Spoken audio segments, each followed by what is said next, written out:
Hi everyone, and welcome to Jane Talks Murder. And throughout October, I will be looking at the scariest episodes of Poirot, Murder, She Wrote, Diagnosis Murder, and Jonathan Creek. I've pulled some lists from the internet to determine what people think is the spookiest episode of each show. And we continue with Diagnosis Murder, the Blair Nurse Project. Or as I like to call it, that time Diagnosis Murder went insane. We begin the episode with Mark talking about the ghost of Blair Lawson. Harry says he hears creepy noises, and this nurse saw something weird. Craig asks Alex to sneak him into the off-limits section of the hospital, but he says no. However, he relents and they poke around a Goosebumps set. They get jump scared by a rat, but continue to explore. Big mistake, because the lights go off and the door slams, and into the credits we go. Harry hears them yelling and lets them out, while upstairs, Don hits on Amanda, but she turns him down. Craig brings his crew down to the basement. How am I supposed to get dressed without a dressing room?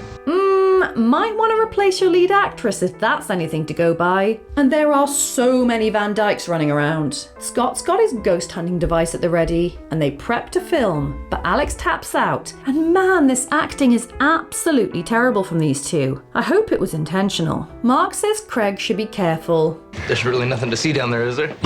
I hope not. Yes, I would, Wes. Makes one shudder to think what may have happened to Nurse Lawson. Oh god, it's so bad. Last time I mention it, I promise. They pretend to get a reading on Scott's doodad and spray the cupboard. It looks like a little monster. But Scott's device actually goes off and they spray a door that's covered in blood. And that freaks Craig out because it's real. He tells Mark, although Harry thinks it's nonsense, but he says he'll look into it. So Craig goes to Nurse Blair's old house where this woman says she never believed Blair would abandon her child and shows him a box of her things. Despite Mark asking Craig to stop filming, he continues. What will we find on the other side of this door? There's only one way to find out. And turns out it's a poltergeist wind, a bad smell, and Scott's equipment going crazy. Missy agrees to keep going and turns the lights on, which electrocutes her, so Alex takes care of her, and Wes wants to quit. Craig begs them to keep going. You help me make history? I flunked history. But they agree, and oh god, this dingus is back. There's not even a body yet, but I'm locking in my guess that this guy did it. He goes to Mark, complaining about the film crew, so he follows them into the basement and gets spooked by Scott, who shows him his ghost detector. I would do anything to be the very first one to discover concrete evidence of a genuine haunting. Mark says they're gonna have to stop for now, so Scott starts taking his stuff upstairs, leaving Mark to play with the device like a little kid, until it starts going nuts at the door and freaks him out. Oh, bye, Mark! Everyone gathers together at Barbecue Bob's, where Craig has organised a séance, led by floofy-haired Marie, and everything starts going wackadoo. Oh god, we're going full-on vampires are real! And Blair says something about a mirror and being hit from behind.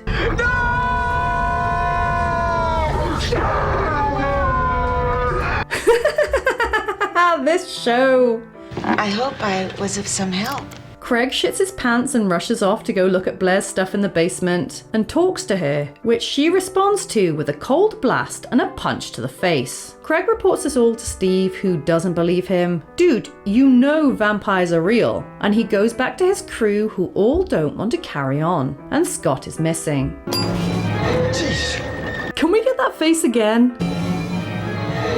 Harry wants Craig to leave, but Craig ignores him and finds Scott, who he has a brief argument with before being called upstairs, where it's revealed that Craig is adopted and is in fact Blair's son. He wants to prove that she wouldn't have abandoned him and thinks she may have been murdered and her body could still be down in the basement. Mark sidles up to his skeleton and declares that this is the remains of Blair Lawson, and I had to pause the video while I laughed at all this nonsense. He carries the damn thing to Steve and explains the process of stripping the skin off a skeleton, which is a smelly process that used to be done in the basement, while Craig listens to the audio of when he was attacked, only to hear chewing. He goes back to the basement where Dr. Dipshit meets him and he accuses him of murder, so he handles it maturely by pulling a gun on him. Upstairs, the gang watch the tape and hear the same chewing, and as a camera captures it all, Don says he panicked when he came onto Blair and she screamed, so he hit her, and he knocks Craig out and covers him and the room in gasoline. He lights it up and runs away.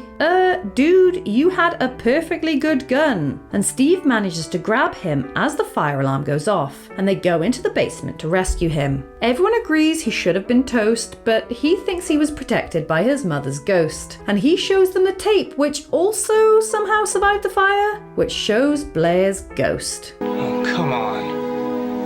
Oh my god, what the hell was that? And that was the last episode of the show too, so ghosts are apparently real in the Diagnosis Murder universe? Right, let's remember why we're here, and yes, that was a scary, spooky episode, and exactly what I was hoping for in this month's bank of episodes. Let's shelf this nonsense for now, and look at the tone, and it was nice and creepy. The documentary style vibing well, with its inspiration being obviously the Blair Witch Project. And before it went careening off the rails, it was set up really well with a spooky atmosphere and an intriguing mystery. And even though it was obvious to me that Don was the killer, Blair's fate was less obvious. I wondered if we would have an Until Dawn situation with Don faking the scares to drive the film crew out of the basement to stop them from discovering Blair's body, but nope, we got a literal hair-raising séance and a skeleton reveal that is the stupidest thing I've seen on this show. Mark just walks up to it and is like, "Hello, Blair." At the very least, he could have knocked the skeleton over, which would have revealed the blunt force injury on the back of it. That could have been a cool reveal, but nope, it was so very dumb. There was no reason for Don to set fire to the basement when he had a gun in his hand. He wanted to cover up his crime and protect his job by setting fire to the hospital. Like, what was going through his head? There's so much to unpack here, and all of it is bullshit. The cool reveal of Craig being Blair's son was undone by her freaking ghost protecting him from a fire. Don was very much shoehorned in, making him the obvious suspect. It would have been better executed if he'd been introduced in a previous episode, but the whole ghost thing took over that anyway, so what does it matter? The acting of the younger characters was terrible. I get that not everyone can act. It's difficult to perfectly imitate a feeling or emotion that you're not actually having and make it convincing. But that wasn't required of Missy or Wes. They just had to talk like normal human beings, which should be easy, but obviously the older Van Dyke kids were much better at it. Now, I know I've ripped this episode to pieces, but it was a fun time with a spooky atmosphere, which is what I was hoping for this month of scary episodes. We have one victim, Blair Lawson, who received a fatal blow to the back of the head before hanging out in Mark's office for 25 years, thanks to our killer, Don Matthews, who panicked when she turned down his advances. So there you have it. That was the Blair Nurse Project. Let me know your thoughts in the comments below, or come say hi on social media. If you enjoyed this video, then please hit that like button, it really does mean a lot, or consider subscribing if you want to keep investigating with me. Alternatively, feel free to check out my other YouTube channels. Thank you so much for watching, I'll speak to you soon, and keep an eye out for clues.